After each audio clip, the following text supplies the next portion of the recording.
Hello, great to be here today. I'm here with Bill Kiel from Carron in Two Rivers, Wisconsin, and we're going to learn a little bit more about his business and the legacy of his family starting this company. So Bill, tell me a little bit about the history of the business and your family and how they got involved in this business. The business has been around for a long time now, probably close to approaching 100 years. It started out as a kind of a home-based business. My great-grandfather and my family at the time worked with the commercial fishermen here in town. We kind of marked the start of the business as kind of a commercial entity in 1934. That's when we sold the first pair of basketball nets to a coach down in Delavan, Wisconsin. And so we've been kind of a business, as you define it, for kind of almost 80 years now. My great-grandfather, my two great-uncles, that whole generation was the first to start the business, and my dad and some of his cousins, and now myself as the fourth generation of ownership. Well, that's very cool. Are you still doing business in the fishing industry at this stage? It probably has declined a bit here, obviously locally. Right, yeah, no, that part of the business kind of fell away back in the 1970s. We've been able to kind of evolve with the times and grow our business in other ways. As I said, the first commercial sale was basketball nets, so that sports net business has always been part of our heritage as well.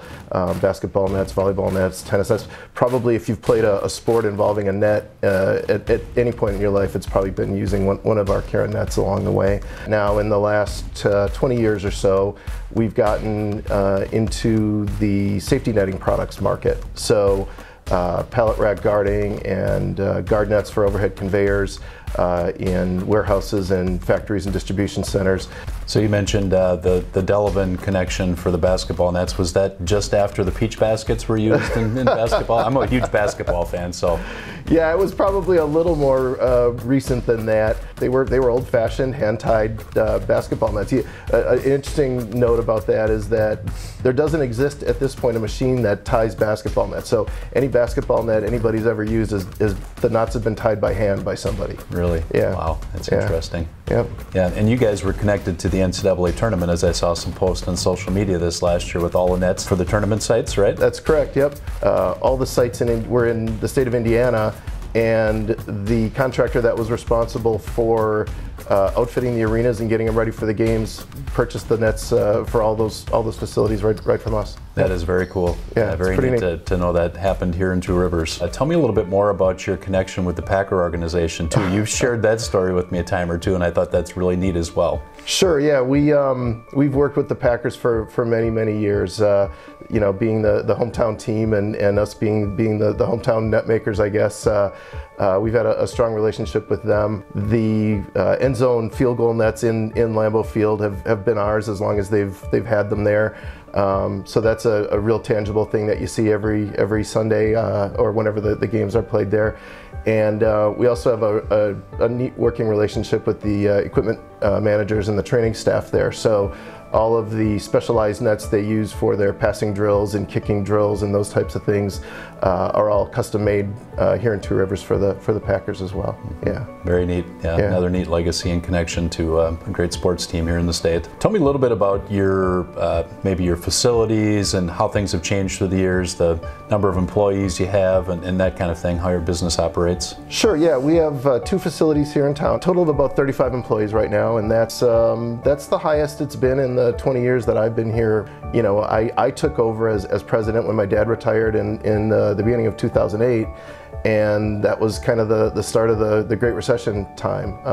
So we've been able to kind of steadily and slowly grow and sustain a business here throughout what have been some challenging times. And again, recently here with the COVID pandemic, the last year or so, you know, had we still been just doing our legacy Sportsnet business, we probably would have had a tough time keeping the doors open. But fortunately, with the evolution of our product line to be as invested in the safety netting market as we are right now, the demand for that product was really strong the last year or so, and that not only helped to sustain us, but it helped us to actually grow through the pandemic time. So it's been our story is one of kind of adapting and growing and changing, like we talked about before.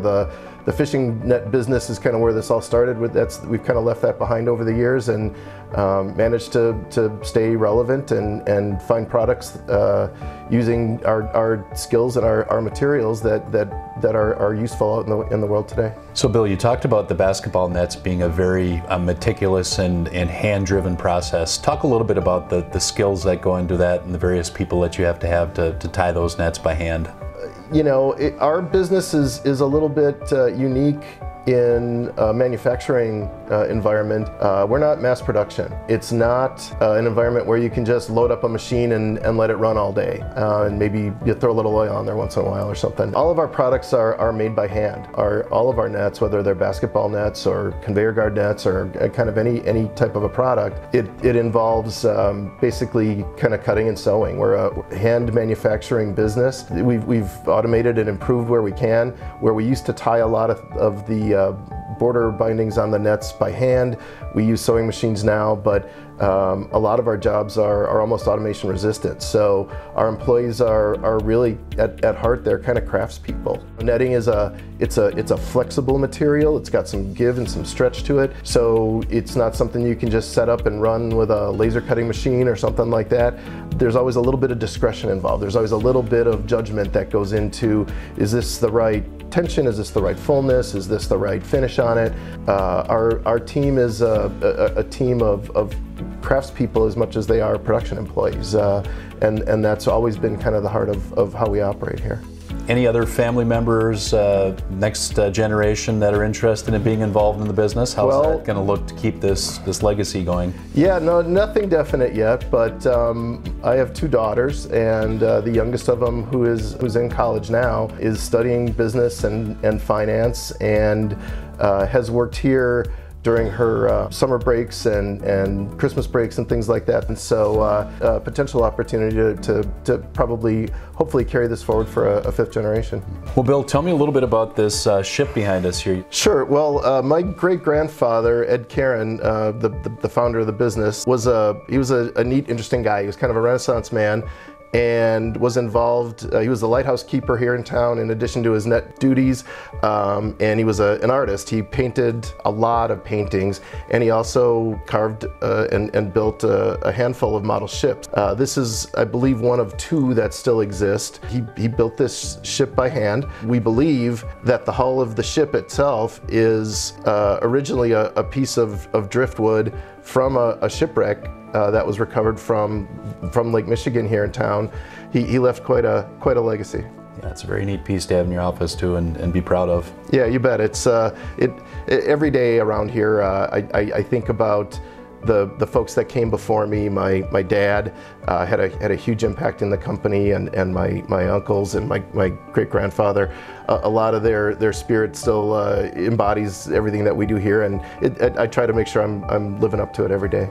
So tell me a little bit, Bill, about what drove you to working with Investors Community Bank. Our motto is walk in your customers' shoes, and I'm just curious what your relationship has been like with investors. First of all, it's been nothing short of terrific. Kind of post-recession, became evident to me that maybe we weren't getting everything we needed from our existing banking relationship. So I went through a pretty thorough RFP process, and I shopped it pretty hard. Investors came through head and shoulders with the proposal that you guys offered us. It felt like you guys wanted our business. It made me feel like, okay, these guys believe in Carron Net, these guys believe in me, and every step of the way since then, you know, it's been kind of the same question as always. Well, what can we do for you? How can we help? What do you need from us? That's been very affirming for me, and I think it's been great for our business. I don't think we'd be doing what we'd be doing today if we didn't have the relationship we had with investors. So thank you for sharing that. Thank you for choosing us, and thank you for your business. You bet. Very much appreciate it, Bill. It's been good for us too. Yeah, Tim, you know, it sounds a little corny, but the net results have been terrific working with investors over the years. Well, that's great. We appreciate Carron Net's business.